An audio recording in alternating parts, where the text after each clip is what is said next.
السلام عليكم ورحمة الله وبركاته. أعوذ بالله من الشيطان الرجيم. فاستجاب له ربه فصرف عنه كيدهن إنه هو السميع العليم.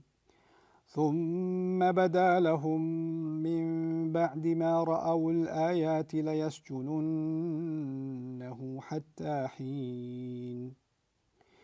رب اشرح لي صدري ويسر لي أمري واحلل عقدة من لساني يفقهوا قولي فالحمد لله والصلاة والسلام على رسول الله وعلى آله وصحبه أجمعين أما بعد. Once again everybody, Assalamu alaikum wa rahmatullahi wa barakatuh.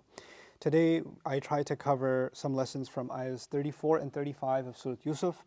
The response that he had to Allah Azza wa Jal was discussed yesterday, where he turned to Allah and said, prison is more beloved to me, and went further than that. This is the ayah where Allah now responds to him. So we start from there. فَاسْتَجَابَ لَهُ رَبُّهُ. Then his master responded to him. فَصَرَفَ عَنْهُ كَيْدَهُنَّ. Thus he turned their scheme away, those women's scheme away from him. إِنَّهُ هُوَ السَّمِيعُ الْعَلِيمُ. Certainly he is the all-hearing, all-knowing. So that's the basic translation of this ayah number 34. So now in this ayah, a few things. In the previous ayah, he said, if you don't turn their scheme away from me, إِلَّا تَصْرِفْ عَنِّي كَيْدَهُنَّ. The immediate response to that would be, فَصَرَفَ عَنْهُ كَيْدَهُنَّ. So he turned their scheme away from. He asked, Allah responded. But Allah adds, before he says, فَصَرَفَ عَنْهُ كَيْدَهُنَّ, he says, فَاسْتَجَابَ لَهُ رَبُّهُ. فَاسْتَجَابَ لَهُ رَبُّهُ. It's from a literary point of view, it's a little bit of a contrast with what happens with Musa alayhi salam. Musa alayhi salam is in a desperate situation. He's basically dying of starvation and has nowhere to live, no shelter or anything. And he basically sits under a shade somewhere in the desert in Madian and says, Rabbi inni lima anzalta ilayya min khairin faqir. Master, whatever good you send to me, I could totally use it. My back is broken. I'm bankrupt. Yeah. But the next ayah, Allah does not say, فَاسْتَجَابَ لَهُ رَبُّهُ فَجَاءَتْ إِحْدَاهُمَا تَمْشِي عَلَى اسْتِحْيَاءٍ. Then his master responded to him, and thus a girl came to him, walking over to him shyly, offering him that my dad wants to pay you. The next ayah does not say his master responded to him, but it's actually understood by the words, فَجَاءَتْ إِحْدَاهُمَا تَمْشِي عَلَى اسْتِحْيَاءٍ. Therefore, one of the two girls came back and asked him shyly that my father is calling you to pay you. In other words, if Allah responds, you ask Allah for something and then it's responded to, the words he responded or his master responded become kind of unnecessary, it feels. Why would that even be said if it's already understood? This is Allah Azza wa Jall's way of going out of his way to illustrate something. That it is because he demonstrated this loyalty to Allah that Allah immediately responded to his master responded to him. Now, istijaba, I mentioned this to you at the end of the lecture yesterday. One of the most beautiful passages in the Quran, for example, Surah Al Imran 190 to 195, that was revealed to the Prophet ﷺ when he was in Qiyam. And he was so moved by that passage, he cried so much when he heard this passage ﷺ, when it was being revealed to him, there was a puddle on his feet. And that passage, its climax is فَاسْتَجَابَ لَهُمْ رَبُّهُمْ أَنِّي لَا أُضِيعُ عَمَلَ عَامِلٍ مِّنْكُمْ مِنْ ذَكَرٍ أَوْ أُنْثَى. Then their master responded to them, same exact words. So these words are actually very powerful in the Quran. And Allah Azza wa Jal, by mentioning these words here, has described something very beautiful, that he didn't just respond to Yusuf alayhi salam, because the response to Yusuf alayhi salam is, he took their scheme away from them, or he diverted their scheme away from them. But here Allah is telling us that it's this act of dua that Allah Azza wa Jal lovingly turned towards him and responded to him. And istijaba has in it mubalagha, which means Allah went out of his way to respond to him, subhanahu wa ta'ala. Istijaba has want in it, that Allah wanted to respond to him, the desire to respond to him. So there's a lovingness in the word istijaba that's there. Then there's the word rabbuhu, because he said, Rabbi, my master. Prison is more beloved to me. And Allah didn't say, then I responded, or he responded. The pronoun would have sufficed, because nobody that would read this would think anybody else responded except Allah. Allah is the aforementioned, masculine noun in the language, not male masculine, grammatically masculine. So fastajaba would have done. But no, fastajaba lahu rabbuhu. To him his master responded. And then the other remarkable thing here is فَاسْتَجَابَ رَبُّهُ لَهُ. Actually, grammatically, you mentioned the verb, you mentioned the subject, and you mentioned the prepositional phrase. In other words, the jar majroor, the muta'alliq bil fi'l is muqaddam, meaning especially to him. And to him in this way, his master responded. There's a special place given to Yusuf alayhi salam that even before the mention of the subject, which is the Rabb, meaning his master responded, it is as if to him his master responded. That to him came early, instead of just saying his master responded to him. And so what we're learning in all of that is the power of dua. You know, Allah says to us in Surah Al-Baqarah, "Ujibu da'wat ad-da'i idha da'an falyastajibu li." I respond to the call of any caller whenever they call me. Then they should respond to me. Here, Yusuf alayhi salam has proven to Allah that he's already responded to Allah. His response to Allah was holding on to his character. His response to Allah was ma'adallah. So he's already responded to Allah's demands. Now Allah will respond to his plea. And his plea is, Ya Allah, get me away from these people. If prison is the option, then prison is more beloved to me. I'd rather take prison. And if you don't take their scheme away from me, which is his way of saying, Ya Allah, take their scheme away from me. I don't want their scheme anywhere around me. So that portion is now being explained, فَصَرَفَ عَنْهُ كَيْدَهُنَّ. Thus, he warded their scheme away from him. Now Allah has responded to both parts. Prison being more beloved and the kaid. Now, in Allah saying that He responded to him, there are two things. I'd rather take prison, and Allah gave him that. And He got rid of their scheme. Now it's possible that he could be in jail and their scheme doesn't end. That can also happen. Because when people have a vendetta, they won't leave you alone even when you're suffering. Right? They can do that. And they have the power to continue to torture you or hurt you in other ways, even though you're in prison. But Allah says that He diverted them away from Him. But the other interesting thing is, part of what's responded to also is he preferred to go to prison if the other option is to fall into the hands of fitna, and Allah responded to that too. And even in that there's a mercy from Allah, meaning Allah is responding to him in something that will be more beloved to him, because what he's going to get to do in prison, he didn't get to do when he was in the minister's house. In fact, we don't hear Yusuf alayhi salam speak at length in this surah, except when he's in prison. So in the entire story, you hear Yusuf alayhi salam say like, "Hiya rawadatni an nafsi." It's the whole story is about Yusuf alayhi salam. But go do an exhaustive study of how often is he speaking and how long is he speaking, right? And the Quran is not capturing those moments. But there's a moment in prison, and he's in prison many years, but there's a moment in prison where he has a conversation with a couple of inmates about Allah and about prophethood and about the truth. And that conversation, pretty much in its entirety, is recorded in the surah. It's pretty amazing. And that's actually Allah giving him an opportunity to serve him in such a special way that conversation, it could have been so much more brief, because there are other episodes of his life that are pretty exhaustive, but they're mentioned in very brief language. Right? Entire years are captured inside one or two lines. But when it comes to this one incident, there's a lot of conversation here, and this is actually also in a very beautiful way Allah responding to his dua, what is more beloved to him. Because when Judgment Day comes, and Yusuf alayhi salam is standing before Allah like all of us are, and he gets to see that conversation that he had in prison was so honored by Allah that Allah put that in His Quran. And then billions of people for generations to come recited those words and remembered Allah through his words, not just two prison inmates. A conversation that nobody else recorded, it happened in a jail cell between three people. And yet that conversation is going to have this special blessing, and this remarkable, continued sadaqah of da'wah. How do you make da'wah to people? How do you invite them to the deen? The Quran will give da'wah, and sometimes, or invite people to Allah, and sometimes He'll give us a case study. This is how you invite people to Allah.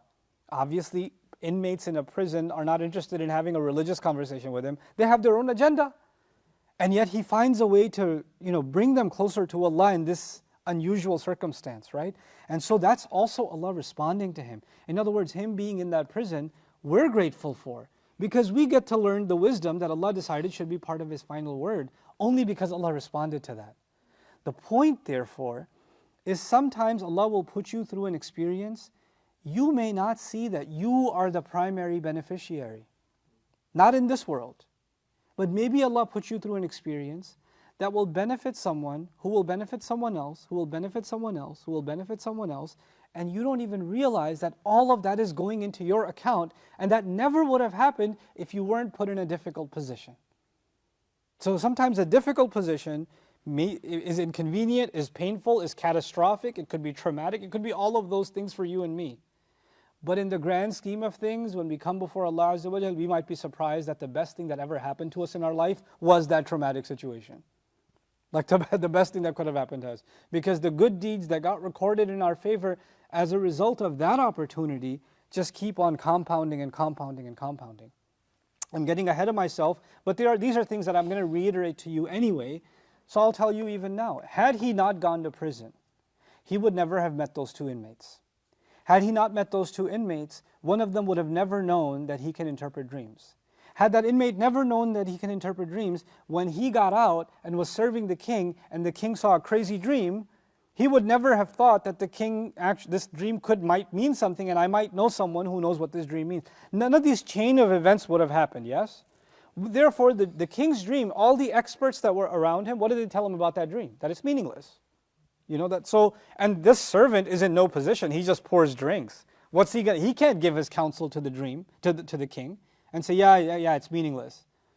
But he, as a result of Yusuf alayhi salam being in prison, goes back to Yusuf, knows that Yusuf alayhi salam can interpret dreams, comes to him with that information, gets Yusuf alayhi salam exonerated, but more importantly, not just to the benefit of Yusuf alayhi salam, Yusuf alayhi salam coming out of prison benefits Yusuf alayhi salam less, benefits hundreds of thousands of people that would have starved to death over the next 7 years more.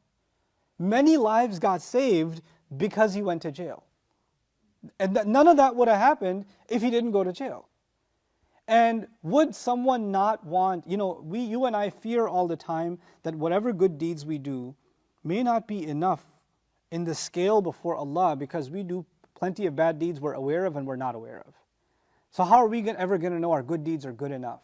So our religion has this beautiful concept of sadaqah jariyah, as this concept of good deeds that continue after even we die, right? Or good deeds that affect more than ourselves, which is why it's a beautiful sunnah of the Prophet ﷺ to do something like plant a seed, plant a tree. Why? You may not live to see the tree turn into a blossoming tree with fruits, but every animal that eats from it, every traveler that gets a shade under it, every creature of Allah that gets some rizq out of it, you have a share in the good that you spread just because you planted a tree. So the idea is that you and I have to think about deeds that live longer than ourselves, that go beyond our own lifetime. That's actually our legacy, the legacy of good deeds being passed on to the next, to the next, to the next. That's the legacy you and I should be thinking about. And that's something Allah gave Yusuf alayhi salam an opportunity to do in the most unlikely place, inside a prison cell. You would think somebody should have an opportunity to leave a profound legacy if they got to preach to thousands of people, if they got to, if they got to write books, if he got to make da'wah to the entire nation, all of that stuff. No, actually it starts right here, and his first legacy is he actually got to save lives. He literally got to save lives. And what does Allah say about the reward of saving lives? فَمَنْ أَحْيَاهَا فَكَأَنَّمَا أَحْيَا النَّاسَ جَمِيعًا. Whoever saves a single life, it's like they saved all of humanity. Imagine the reward of saving all of humanity multiple times over is the reward of Yusuf alayhi salam.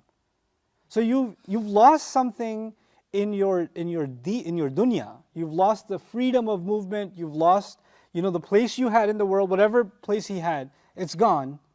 But he's gained something in his akhirah that's unparalleled. And actually, in a few years, it will also turn into a return in this dunya. It's both. It's deen and dunya that's coming his way. And all of that is encapsulated inside فَاسْتَجَابَ لَهُ رَبُّهُ. His nurturing master responded to him. That's Allah's response. But in the most immediate sense, so that response includes everything that's going to happen from here on, but in the most immediate sense, فَصَرَفَ عَنْهُ كَيْدَهُنَّ. He turned their scheme away from them. This is where we're going to pay attention, because this is the complicated part. Allah says He turned their scheme away from them. Now, the thing here is, the minister's wife made it very clear one of two things are absolutely going to happen. Either he's going to cave and be domesticated like an animal, like I want him to be, or he's going to go to prison. Those are the two options she swore by, yes? Okay. And Allah will tell us that He turned their scheme away from Him, which we know means, where did he end up? In prison. But hold on. Him going to prison was not actually his choice, it was the only possible choice. But actually, whose decision was it that he should go to prison? As if you follow the line of the story, it's the woman's decision. She's decided that he should go to jail. She's determined to make him humiliated in jail, right? That's her plan. And now, instead of Allah saying that Allah responded to him and allowed the woman to put him in jail, He says He diverted their scheme away from them. But it seems what Allah is saying is the opposite of what we see, because what we see is exactly what they schemed happened. What she schemed was, he's going to go to jail if he doesn't listen, and that's where he's going to end up. So what we're now seeing is a kind of weird contradiction. Someone who is trying to hurt someone good is followed through on their plan and got him jailed. And Allah is saying at the same time, it's the opposite of what she planned. So Allah is saying, I put him in jail as turning him away from their scheme, right? And their scheme includes the fitna, but the other part of their scheme is to actually get him thrown in jail. And yet Allah Azza wa Jal is telling us that sometimes the plans that are made against a believer, the harm that is caused to a believer from visible eyes, may actually be in line with Allah's plan to do some good to that believer. The enemy thinks they succeeded because they executed their plan. But they don't know that their plan is this little, and Allah's plan is this much larger thing that's got it entirely enveloped, and theirs is just a small piece in a much larger plan, yet this small piece went their way, this battle they won, and they think they won the war. Right? But they don't realize that this plan was part of they themselves are a very small pawn in a much larger chessboard in which Allah has everybody mated. Everybody's checkmated. That's part of Allah's larger plan. So what they think is an advantage to them, Allah is describing actually it was working exactly against them. فَصَرَفَ عَنْهُ كَيْدَهُنَّ He deviated their plan away from them. In the most immediate sense, of course, it means that their scheme to want him to disobey Allah, to fall into temptation, to give in to their temptations, He took him out of that situation entirely. فَصَرَفَ عَنْهُ كَيْدَهُنَّ Now, He says, إِنَّهُ هُوَ السَّمِيعُ الْعَلِيمُ Certainly, He is the all-hearing, all-knowing. Beautiful combination of names of Allah. The all-hearing, all-knowing. The obvious meaning of all-hearing is anybody who makes dua, who knows it, who hears it, Allah hears it. But see, just because you can hear everything doesn't mean you know everything behind those words. Right? You can say some words, and sometimes people are at a loss of words, and Allah can hear them too. Sometimes people just say something in their heart, and Allah can hear that too. That's beyond hearing, that's actually knowing. Allah isn't just the one who hears, He also is the one who knows. And He also, so in one sense, Allah didn't just hear the words of Yusuf alayhi salam, He knew the beautiful intention behind them. He knew what's in his heart. He's not just hearing what people say, He knows what's in their hearts too. That's a scary reality, that Allah is a Sami'ul Alim. Because when we pray and we say, Alhamdulillahi Rabbil Alameen, Ar-Rahman Ar-Rahim, Maliki Yawmiddin, and while we're saying that in our head, we're spinning about, man, she didn't cook what I wanted her to. Man, I don't like this. What's happening? I don't like the weather today. Man, you're complaining. But your words are, Alhamdulillahi Rabbil Alameen. The words are saying what the heart isn't feeling. Allah is hearing your words, and Allah also knows what's going on in your heart. Allah is As-Sami' Al-Alim. So our hearts have to be in line with our words. Right? They have to combine together. So that's one of the benefits of hearing, إِنَّهُ هُوَ السَّمِيعُ الْعَلِيمُ. The other meaning of it also that applicable in this ayah is that Allah Azza wa Jal knew everything that was said and everything contrary to that what was heard that was being said outside. Because there will be another spin about Yusuf alayhi salam. There will be some other way of getting him thrown into jail. Right? Because the first attempt didn't work. So this is going to be some other justification to put him in jail, and that's going to come too. But Allah knows, and He's heard the actual testimony. He also knows what's coming in the future. They can they can come up with whatever schemes. Allah will hear all of their schemes. He knows about all of their schemes, and above and beyond that, He knows what's coming down the road. The kind of relief and the kind of, really the kind of redemption that Yusuf alayhi salam is going to experience. One thought that Sheikh Suhaib and I are going to explore a little further is this is the second time Yusuf alayhi salam is ending up in a dark place. Yeah? So first time he ended up inside of a well. Now he's ending up in a dark cell in prison. Yeah? And the first time, this is worse than the first time. This is actually worse than the first time. And the first time he comes out, Allah gives him relief by providing him a new home and eventually giving him some sense of security where he is for some time until he falls into this scandal and this fitna again. This time he's putting him in a much more difficult situation. Prison is a lot scarier. And he's going to come out of this much more redeemed. So the harder situation is going to give him a more beautiful reward when he comes out of it. Right? So it's inna ma'al usri yusra. With difficulty comes ease. So with each difficulty, some ease. With a greater difficulty, a greater ease is coming. One thought, by the way, on that note that I didn't share with you that some of us students have mentioned and I completely failed to share with you is maybe it goes to the advantage of the minister himself, but as you'll see, the minister is not really off the hook yet, at least as far as what I can understand of him. One of the reasons Yusuf alayhi salam may not have mentioned where he's from or wanting to go back home is because he already knows his brother's attempted murder. And if throwing him in a well failed and he showed up again, guess what they're going to do next? Well, the next thing might be just straight out killing him. Just doing that. So that may have been one of the reasons he didn't mention himself going back. But that's digressing from a previous episode of the story. Now we get to this part where Allah has mentioned His interjection. This is another thing that as a theme we should keep an eye on. So every time Yusuf alayhi salam ends up in a really bad situation, Allah mentions something about Himself. Allah mentions His intervention.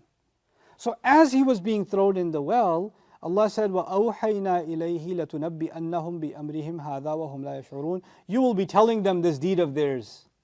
You'll be telling them all about this thing that they did to you. And they'll have no idea at the moment. Right? So bad things are happening to him, and who's intervening? Allah Azza wa Jal. Now bad things are happening to him. And who just said his master responded to him and deviated their course away from him? He's the all-hearing, Allah's intervention. So there seems to be a theme. Every time you think, where's Allah in all of this? I'm getting in trouble here. I'm getting thrown in a well. I'm going to get thrown into jail. And when bad things happen to people, they're like, where was Allah when I needed Him? And you notice every time you might ask that question about Yusuf alayhi salam's story, Allah mentions His presence. Allah says He responded, He revealed, He told, He's all hearing, all knowing. It's incredible that intervention is mentioned at just the right spots, So that's the other thing to notice here about this scheme. Now we get to the political ayah, number 35. Listen to this. ثُمَّ بَدَا لَهُمْ. Then it appeared to them. You can also say then it occurred to them. Then it all of a sudden a light bulb went in their heads and it occurred to them. مِن بَعْدِ مَا رَأَوْا الْآيَاتِ. As soon as they looked at all the signs, they is not women now, it's the masculine plural, so it's men and women together, or just men. Okay? So it occurred to them, after they looked at all the signs, لَيَسْجُنُنَّهُ حَتَّى حِينٍ, that they are absolutely going to put him in prison without a shadow of a doubt. There's no question about it, he should be put in jail until a given time. Until, at least for some time, حَتَّى حِينٍ. Now what does that ayah tell you? It's ambiguous wording, but it's pretty remarkable stuff.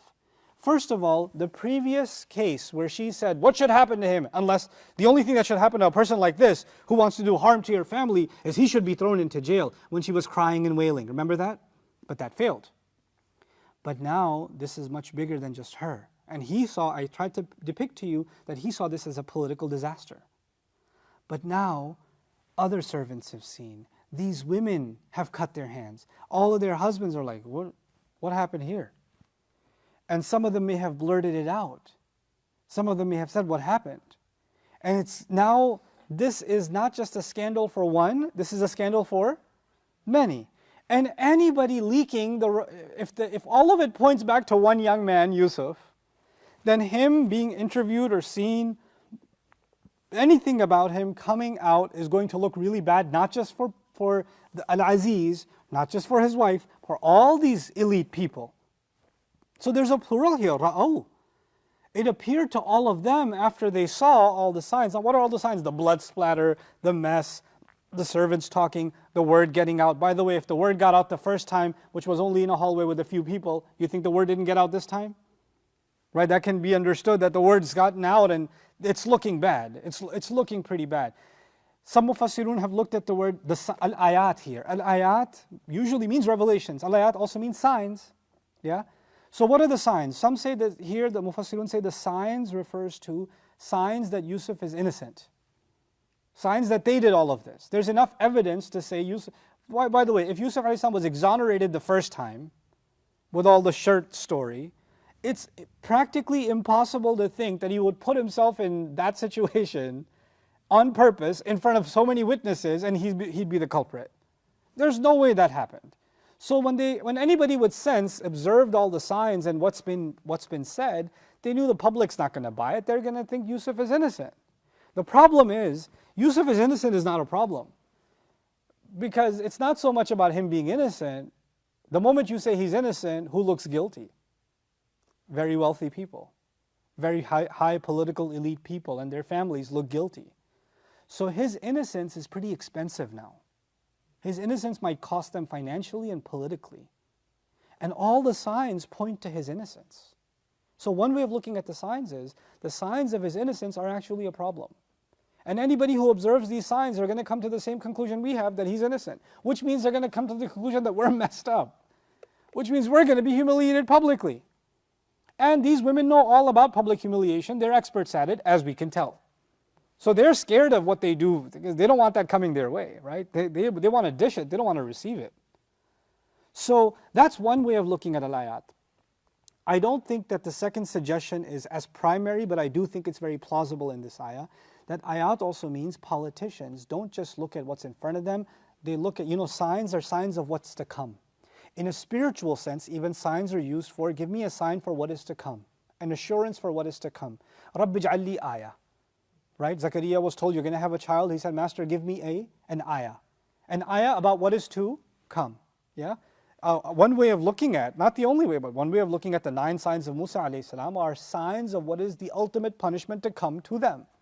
وَلَنُذِيقَنَّهُمُ الْعَذَابَ الْأَدْنَى دُونَ الْعَذَابِ الْأَكْبَرِ. We will make them taste smaller punishments before we make them taste the biggest punishment. So, for example, Badr and Uhud should have been ayat for the Quraysh of Fath Makkah. It's coming. These are signs that it's coming. So, in that sense, now that's in a spiritual sense. Here, obviously, the word ayat is not being used in the spiritual sense. These people aren't spiritual. They're not looking at spiritual ayat. They're looking at clues and evidences and signs.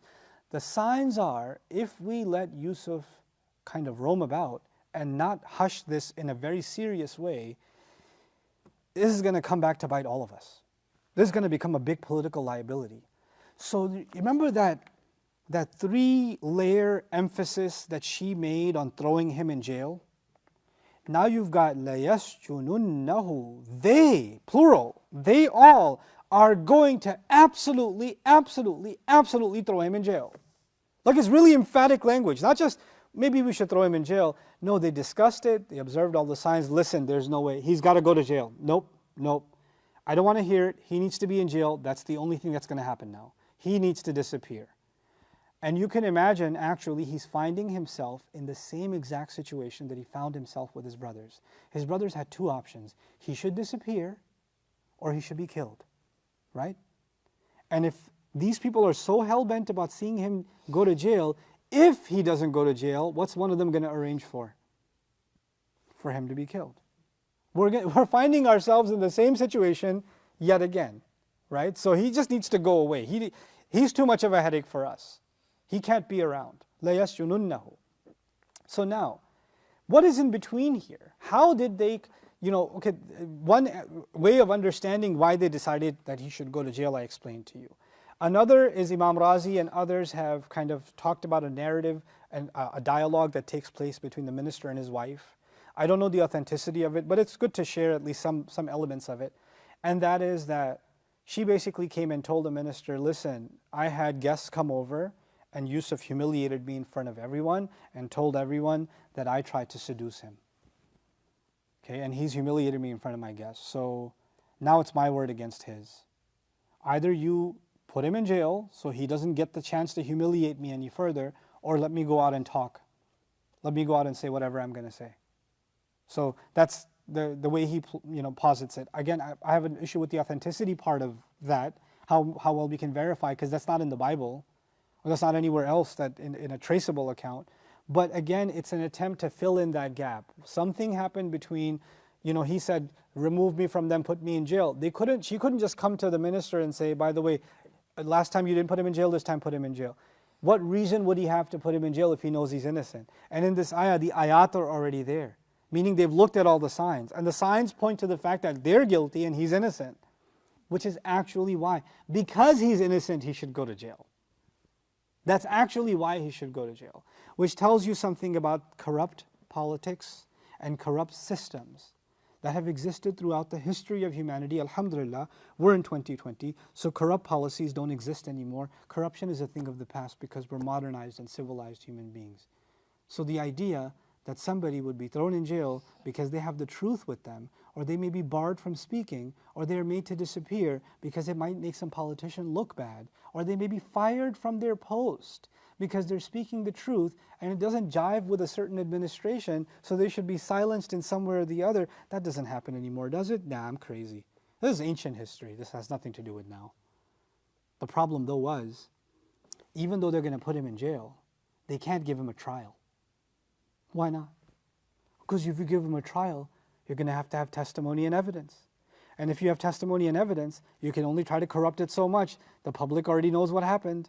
Enough people know somebody might leak something. This is going to get really bad. And by the way, if that happens, even if he is found guilty after a trial, the public shame that it will bring to the politicians is more than they can handle, right?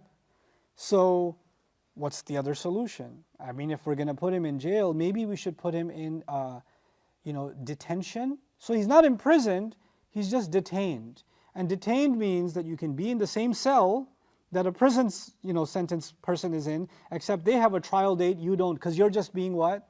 Held. You're just being detained. It's a nicer word, but it's a much worse situation. And it's because they actually have a hope of getting a trial date, you don't. Okay, so you're just being held, detained for whatever, national security. So what did they say to themselves? That they should throw him in jail, and then you would imagine the minister would maybe have a problem with that. Listen, I know he didn't do anything. And yeah, I see that we have to throw him in jail, but I did invest quite a bit in him. And I think maybe this relationship can be eventually salvaged. When this blows over, I'll let him out. I mean, he did have feelings for him to some extent. So the ayah ends, hatta hin, until some time, until a time. At least for now, let this blow over, and until then he should be detained. And obviously we shouldn't put it on the court schedule, because we can't have that. So let's just put him in a cell, let's pay some guards to just keep him there without it being too official, and now he's in jail without being registered as a prisoner. So he can't even expect his trial to be heard. There's nobody coming after him and saying, hey, this is your court date, this is your crime, because there is no crime. The crime is committed by them. And so they put him in this place, hatta hin. Notice the parallel. This is the second time this is happening to him. The first time when his brothers threw him in a well, what did they say to themselves? Somebody will get him. Remember? يَلْتَقِطُهُ بَعْضُ السَّيَّارَةِ. It's okay, it's not that bad. We're not putting him in there forever. He's not going to die. Some caravan will come get him. That's to ease your own conscience, isn't it? And now they're putting him in jail. And what do they say? For a while, hatta hin. It's not like we're putting him forever. Obviously, that wouldn't be fair. It's just for a little bit. But you know what happens with a little bit? After a little bit, you realize, well, it's been a month. If we let him out now, the fellow servants and other people he knows in the, in the circle or whoever will say, so why were you in jail? What happened? And he'll say, I don't actually know. Nobody told me what I committed. He could say that. Even that much will turn everything upside down. So maybe we need to wait a couple more months. A couple more months become a couple more years. And the longer you wait, you're like, well, you kept him in detention for 3 years, 4 years? Why? And if now he speaks, then what used to be a scandal about a cover-up is now a scandal also about unlawful detainment and jailing and misuse of the prison, and all this other stuff might get piled up on them. So they're like, we can't have this headache. You know what? I know this is hard. I know it's tough, but sacrifices have to be made, as so long as they're not me, right? That's how politicians think, right? Sacrifices must be made for the greater good. We must fight the greater fight. So long as we're not the ones fighting, you are. Right? When they talk about going into the battlefield or marching for war or whatever else, so long as it's your sons, not mine, well, then we're okay.